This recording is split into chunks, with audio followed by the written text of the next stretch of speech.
በቃ ተወኝ አልኩ አይደል እንዴ?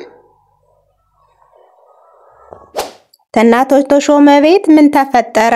ባለፈው ሳምንት እንዳየናቸው ከሆነ ሰርጋችሁ በጣም ያማረና የተዋበ ይሁን እንዳልናቸው ሱፉም ቬሎውም ልክክ ብሎባችኋል በጣም ማምሮባችኋል ብለናቸው ነበር። በሚቀጥለው ሳምንት ግንባራችሁን ስትሳሳሙ እናያችኋለን ያልናቸው ዛሬ ላይ ችግር ተፈጥሮ ጽናትን በጥፌ ተመታለች። ጋሸም ያስፈጨኸውን ጤፍ ናና ወሰደው ተብሎ እኔ ይህን ጤፍ መውሰድ አልችልም ብትፈልግ በችርቻሮ ብትፈልግ በጀምላ ሽጠው እምሩ ደግሞ እኔ እኮ እናቴ ናት እናቴን እኮ ነው ያጣኋት ምንም ነገር አላደረኩላትም እያለች ጻጻቶት ትገኛለች። ይሄ ገጸ ባህሪ ማንኛውንም ገጸ ባህሪ ተሰጧቸው የሐዘንና የመከራን የመቀበል ስለ ፍቅር ጥግ ስለ ጓደኛና ስለ ቢዝነስ ስለ ኑሮ ደረጃን ፍንቲው አድርጎ የሚያሳይ የናንተንና የኛን ጓዳ እያንዳንዳችን የሚዳስስ ትክክለኛ ድራማ ነው። ይሄን ድራማ ታዲያ ያስተምራልና እንማርበታለን ያወያየናል አይልነውን አንኳሩን ወደ እናንተ ይዘን መጠናል። ቪዲዮ ላይክ ቻናሉንም ሰብስክራይብ በማድረግ ጀምሩ። ከነጽናት የጫጉላ ሽርሽር ላይ ናቸው። ናሆሜ ከነኪራ ቤት መጥቶም ነበር። እኔ ናንፋየር ላዘጋጅ ነው ባለቤቴ መጥረጊያና ምናምኑን ይዛ እየመጣች እየታመመችብኝ ነው። እኔ ወጥቼ ሲሄድ ቤቱን በሙሉ ያጸዳች ስለሆነ እኔ ናንፋየር መጥረጊያውን ሁሉ ሰባብሬ አቃጥለዋለሁ እያለም ይገኛል። ምን ነው አለችው ሰኒ። ምን ሆነህ ነው? ሳታ አደጋ ስራውን ፈታል ህሳ እያሉ እየተሳሳቁም ነበር። የጫጉላ ሽርሽሩ እንዴት ይዟሃል? አንተ ስታስጠላ እየነገርኩህ ምን ሆነህ ነው እያለም እየተወያዩ ነበር። ስለ ሰርጉ እንዴት ማከናወን እንዳለባቸው እምሩና ጽናት ኩሽና ላይ ይገኛሉ። ኩሽና ላይ ሆነውም ስራ ላግዝሽ አንቺ ሙሽራ ነሽ ትላታለች። ጽናትም ሰራተኛ እኮ ሁሉንም ነገር ጨርሶታል ጋሼ እኮ ሁሉንም ስራ በሰራተኛ ነው ያስጨረሰው ስለዚህ ራስሽን አታድክሚ በዛ ላይ ደግሞ ናሆሜ ነግሮኛል ለምንድነው ስራ ምታበዥ ለምንድነው ራስሽን ማትንከባከቢ ትላታለች። እምሩ ደግሞ አዎ ናሆሜ መጥረጊያውን ሁሉ ሰባብሬ መጥረስ ፈልግ በሰራተኛ ወይም ደግሞ ተከራይቼ አምጥቼ ነው ምሰራ ያለም ይገኛል። ከዛም ጽናት በመሃል እቴቴ እኮ ቀረች ትላታለች። እምሩም ቴቴ ቀረች ምን ሆና ነው? አይ ቴራፒ እኮ ናት ቴራፒ ላይ ስላለች ዛሬ ላትመጣ ትችላለችም እየተባለ የኪራ እናት መጣለች። ሳሎን ላይ ቁጭ ብለው ከጋሼ ጋራ እያወሩ ነበር። እኔ እኮ ሲሄድ እንደዚህ አልነበሩም ጥንድ ሆነው ስመለስ አገኘኋቸው ብላ ስትለው ሁሉንም እኮ ከዚህ ነው አፈፍ ያደረጓቸው እያለ ጋሼ ያወራት ነበር። የኪራ እናትም አዎ ደስ ይላል በጣም ደስ ብሏታል። ኪራም ደስ ብሎታል ቁጭ ብሎ ቁልጭ ያለ ያየም ነበር። በአጋጣሚ ጽናት ገባች። ጽናትዬ ነይ ከዚህ ጋር ቁጭ በይ ብሎ ጋሼ ወንበር አመቻቸላት። ካጠገብም ቁጭ አለች። እናም ኪራ ተናገረ። የማወዳትና የማፈቅራት ሚስት አለችኝ እሷም ጽናት ናት ብሎ ተናገረ። እቴቴም በርከክ ብላ እልልልልል በማለት ደስታዋን ገልጻለች። በእንመረቅም ተብለው ተመርቀዋል። የወለዳችሁት ሁሉ ይባረክ ትዳራችሁ የሰመረ ይሁን ተብለውም ተመረቁ። እንደዛ ብለው ከተመረቁ በኋላ ቴቴና ጽናት ብቻ ሳሎን ላይ ቀሩ። ልጅ አደራሽን ከዚህ በኋላ አደራውን የሰጠውሽ ላንቺ ነው እድሜ አይቀጠልም እኔ እያመመኝ ነው ትላታለች። አይ እንደዚህማ ተስፋ ተቆራጭ ትላታለች። ለምንድነው ቴራፒውን ትለሽ የመጣሽው? ሁሉም ነገር ለኪራ ተነግሮት እኮ እኛ ከዛው መምጣት እንችል ነበር ትላታለች ጽናት። አይ ልጅ ማረም ሲበዛ እኮ ይመራል በመርፌ ብዛት እኮ ሰውነቴ ወንፊት ሆነ ምን ማድረግ ይሻለኛል እኔ እኮ የልጅን ደስታ ማየትም ከበቂ በላይ ነው ያለችም ሀደራ እየሰጠቻትም ነበር ሳሎን ላይ ቁጭ አድርጋ። በአጋጣሚ ኪራ የሰማችሁትን ሁሉ ሰምቻለሁ ምንድነው እየተፈጠረ ያለው ብሎ ያዙኝ ልቀቁኝ አለ። ጋሸም መጣና እናትህ እኮ ለ3 አመታት ታግሰው የነበረችው እመሙ ይሄ የካንሰር በሽታ አሁን ላይ ለ3 አመት ላንተ እንዳሰማ ለብቻዋን ሁሉ ነገር ጨርሳ ነበር አሁን ግን አቅቷታል። እኔ ብቁ አይደለሁም ወይ እኔ ሐዘንና መከራ መሸከም አልችልም ወይ ብሎ ከፍተኛ የሆነ ጸጸት ውስጥ ገባ። ኪራም አደገኛ ጭንቀት ውስጥ ይገኛል። ያዙኝ ልቀቁኝ አለ። ኪራ ባክን ተረጋጋ ብትለውም ጽናት ሊረጋጋላት አልቻለም። ይባስ ብሎ እሷንም በጥፌ መታት። እናቲቱን ፌንት ነክላ ወደቀች። ፌንት ተነቀለች በኋላም ልትመለስ አልቻለችም። እስከ ወዲያኛው አሸልባለች። ከዚህ በኋላ ነበር ጋሼ ከፍተኛ የሆነ ጭንቀት ውስጥ የገባው።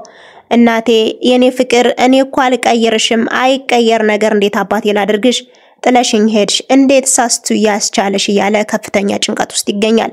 ሐዘኑ የገጠመው ከዚህ ጋር ነበር። ጋሼ የፈራው ደረሰ። ልጄን እድራለሁ መከራውንም ሐዘኑንም አብራ ትጋራናለች ሲል ጥላቸው ሄደች። ሰርጉ ከዚህ ጋር ተሰረዘ። ኪራ በሩን ዘግቶ ያገር ያለሽ ይላል። እናቴ አጣሁሽ እኮ ሳይነገረኝ ሞትሽብኝ እኮ ገደልሁሽ ነፍሰ ገዳይ ሆንሁኝ እያለ ራሱን እየወቀሰ ይገኛል። እሱ በጮኸው ጮኸት ነበረ እናቲቱ ፌንት የነቀለችው። ከዛም እናቴ አንቺ እኮ ይሄ ኃይለኝነት አንድ ሰው ያሳጣሃል ብለሽ ነበር፣ ይሄው ቀኑ ደርሶ አንቺን አሳጣኝ እያለ ጸጸት ውስጥ ይገኛል። ቤቱንም በመፈላለስ ቤቲቱን ሩዋንዳ አድርጓታል። ሐዘኑ መሪር ሆኖበታል። ጽናት በር ላይ ተገድፋ እባክህን የኔ ፍቅር ዝም በል እባክህን ራስህን አትጉዳ ብትለውም ሊሰማት አልቻለም። እኔ ቤቱን ትቼ የት ልሄድላችሁ እባካችሁን ተውኝ ላልቅስበት እያለ ነበር። እሷም በቃ ዝም በል እኔ ከዚህ ጋር ሄድልሃለሁ ብላ ጋሼ ሳሎን ላይ ነበረ ወደ ጋሼ ሄደች። ጋሼም ከፈተልሽ ወይስ አልከፈተልሽም ብሎ ጠይቋትም ነበረ። ኧረ እኔ አልከፈተልኝም እኔ አሁንስ የጎዳሁት ልጄን ራሴው ነኝ እያለ ጋሼ ጸጸት ውስጥ ተገኘ። ጽናትም ሁሉም የሆነው ለኪራ ሲባል ነበረ። አሁን ምንም ማድረግ አይቻልም እንደምንም ብለን ባንድ ጀንበር ባለቤቴና ልጅ ላጣ ነው መሰለኝ አለ ጋሼ። ጽናትም እግዚአብሔር የፈቀደው ብቻ ነው የሚሆነው ከጊዜ በኋላ እኮ ይሻለዋል ኪራ ወደ ራሱ ይመለሳል አለችው። ጋሼም በሉስኪ እኔ የቻልኩትን አድርጌያለሁ አሁን ወጣ ብዬ ልምጣ እናንተ ደግሞ ሞክሩ አላት። ጋሼም ምግብ ብላ እንጂ ብላ ጠይቀውም ነበረ። ጋሼ እኔ ሳላስፈልገኝም በኋላ የመስሪያ ቤት ሰዎች ሊመጡ ስለሚችሉ እነምሩን ጥሪያቸውና ስራ ያግዙሽ ብሏት ወጣ። ጽናትም የኪራንና የጋሼን ነገር አደራ እግዚአብሔር ሆይ አጽናናልኝ ብላ ፈጣሪዋን ለመነችላቸው። በሌላ በኩል እምሩ መሪር ሐዘን ላይ ትገኛለች። ክላሷ ውስጥ ገብታ አዎ እኔ እኮ እናት የነበረች እኔ ግን ምንም አላደረኩላትም ይሄው ባንድ ጀንበር አጣኋት እያለች ታለቅሳለች። ናሆሜም ክላሷ ውስጥ ገባና እኔ እኮ ከዚህ ውስጥ ገቢ እንደምታለቅሽ አውቄው ነበረ እያላት እያጽናናት ይገኛል። የኔ እናትም ክላሷ ውስጥ ገብታ እያለቀሰች ነው ሐዘን ውስጥ ትገኛለች። እቴቴ በጣም መልካም ሰውና ደግ እናት ነበረች ግን ምን ማድረግ ይቻላል ሁሉም ነገር የፈቀደው ነው የሚሆነው እያለ ያጽናናትም ነበር። ኪራ ሳሎን ላይ መጥቶ ቁጭ ብሎ ነበረ። ጽናትም ምግብ ይዛ በመምጣት ኪራዬ ብላለችው። ኪራዬ ብላልኝ እባክህን ራስህን አትጉዳ በእናትህ አለችው። ውጭልኝ ከፊቴ አላት። ኪራ እባክህን አለችው። የትኛዋ እናቴ ነው በእናትህ ነው ያልሽው ብሎ ተደመመ። በጣም እንደነገጠ የትኛዋን እናቴን የሞተችዋን እናቴን እያለ ራሱን መቆጣጠር እስኪያቅተው ድረስ አዘነ። እኔ ግን ለምን አተውኝም እዛ ውስጥ ስገባ ናውጣ ብላችሁ አስወጣችሁኝ አሁን ምን አድርግ ነው የምትሉኝ አለ። እባክህን ብላ ስወድ ስሞትልህ ብላልኝ አለችው። እሱ ደግሞ እባክህን ስሞትልህ አትበይኝ አለ። ከዛም እባክሽን ውጭልኝ እኔ በላለሁ አስቀምጪውና ውጭ አላት። እሷም ወጣች።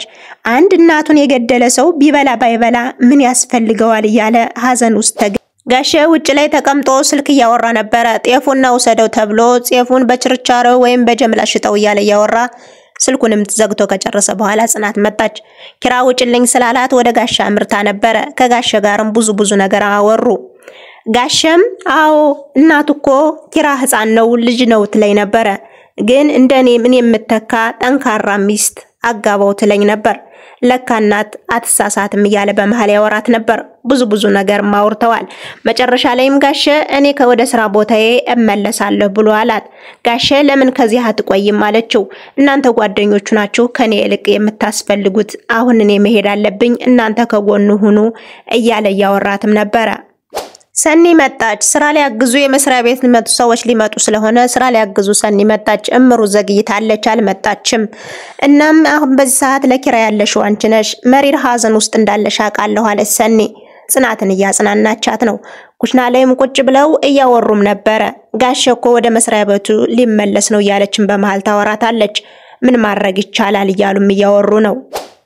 ጽናት በጣም ተጨናንቃለች። ቤቱ ሁሉ እኮ ግራ ገባው ሰኒዬ ኪራም የተኛው በስንት መከራ ነው ኪራ የትዶ ነው ስትላት ተኝቷል የተኛው በስንት መከራ ነው በስንት ትግል ነው የተኛው እያለችም ያወራቻት ነበር። በሌላ በኩል የማያልቅበት ናሆሜ ኪራን ይዞት ወጥቷል። ይዞት ከወጣም በኋላ ካፌ ወስዶ ያዝናናውም ነበር። በዛውም ጽናት ምንም አይነት ችግር እንደሌለባት እየነገረው ነበር። ጽናት እኮ ያደረገችው የቤተሰቡን ሚስጥር ላለመናገርና ለመደበቅ ፈልጋ ነው እያለም ስለሷ መልካምነት እየነገረውም ነበር። ናሆሜ የጓደኝነት ጥግን ያሳየን መልካም ሰው ነው። ናሆሜ ካለ ኪራም ይጽናናል ብለን እናስባለን።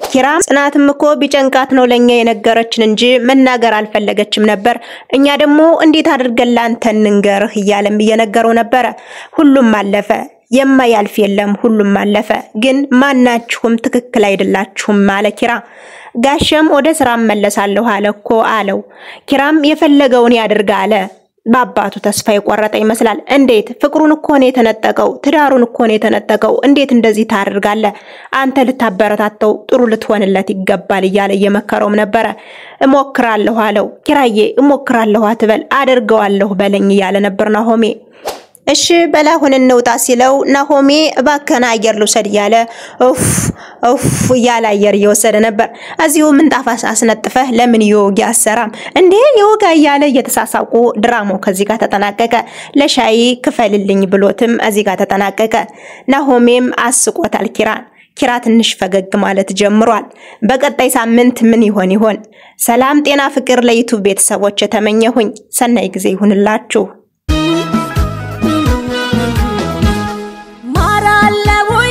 كنفر تفتح علي نققر